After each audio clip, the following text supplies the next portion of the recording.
Kate, I really want to understand this God, if there really is a God. And so we have to look at the traits and the attributes of God, and we go through the typical ones of all-powerful, all-knowing. God's freedom always has had a fascination for me because it seems to be the place where there's conflict, a special conflict between some of the characteristics of God. When you look at divine freedom, what does that mean to you? Well, that certainly is a tough one. I'm studying St. Anselm of Canterbury, who believes in a very robust, libertarian, human freedom. Human beings, in order to be free, have to be able to do otherwise. There's just no negotiating on that point. Mm-hmm. And so you might think, well, gee, I guess Anselm has to say the same thing about God. Especially if it's the greatest possible being that you can even conceive, which is the Anselmian God. Yeah, but no. but no, au contraire. Anselm's view is this, that what really counts about freedom, the absolute bottom line, is that the person, the agent in question, is choosing from himself, a se, from the Latin a se, meaning from oneself. So the thought is for a human being, in order to, because we're created by God and everything about us comes from someplace else. So we can use the analogy. We have to have these open options. There has to be this little corner that's up to us in the universe. But of course, God is totally different. Not in terms of the definition of freedom. Anselm's definition is freedom is the ability to keep rightness of will for its own sake. Well, golly, we can do that if we have these options. God exists from himself. God is absolutely independent. So for God, the requisite of options just isn't really on the table. So Anselm, interestingly, and I think a lot of people find this very counterintuitive, Anselm is of the school of thought that God is the best, he knows the best, he does the best, and there's pretty much always a best to do. And then God is forced to do that? Well, forced. Forced. I didn't pick my word randomly. No. I take it forced is kind of a negative term, right? Forced implies there's something kind of outside of him. I mean, the Anselmian approach, which really grows out of the kind of Neoplatonic version of Christianity. I'm going to say that St. Augustine says the same thing.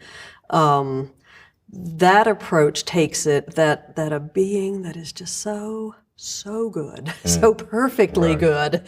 This is the international hand symbol for so perfectly good, must overflow into creation. So must, I mean, that's an okay word to use. God, there would be something, it would be a kind of a failure, a kind of a limitation if God stayed wrapped up in himself. Right. So, and then of course some people will put the most negative construction on it. Well, I guess God was forced and necessitated. Like I did. Yeah, exactly like you did.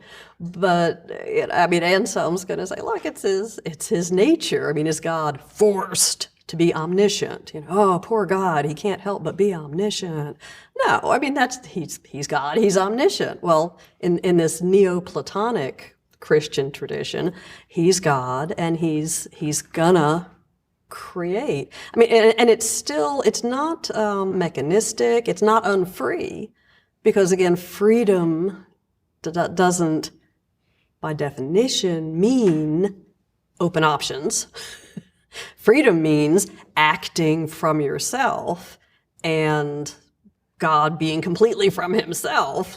Even though he can't fail to create, nonetheless, he's acting completely on his own. And so it's on the Anselmian take, he's free. He's a perfectly free agent. When you say that, there really are two different interpretations of that. One is that God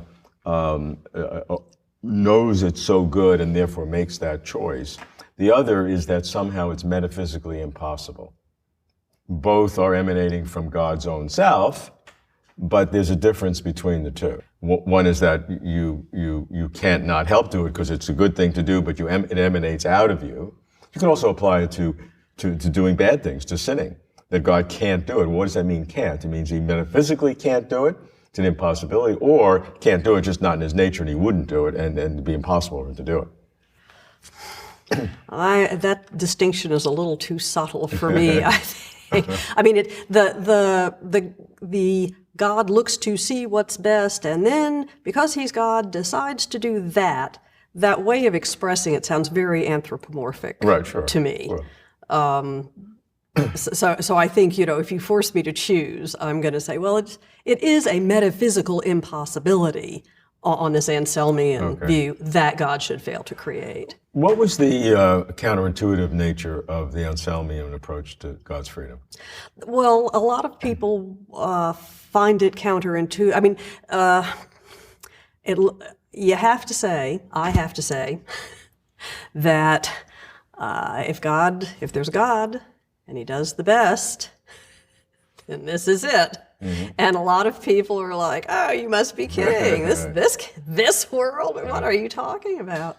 Now I do throw in libertarian freedom. So God does the best with the proviso that he's has chosen to work with free creatures who might not be doing the best. So it's not just the best of all possible worlds. It's the best world that God can actualize given the behavior of free creatures. But a lot of folks are going to say, look at the world. How could you possibly say it's the best? And then you have to kind of go point by point and try to make the things that look so awful, kind of try to see how they fit in. So that's the counterintuitive part.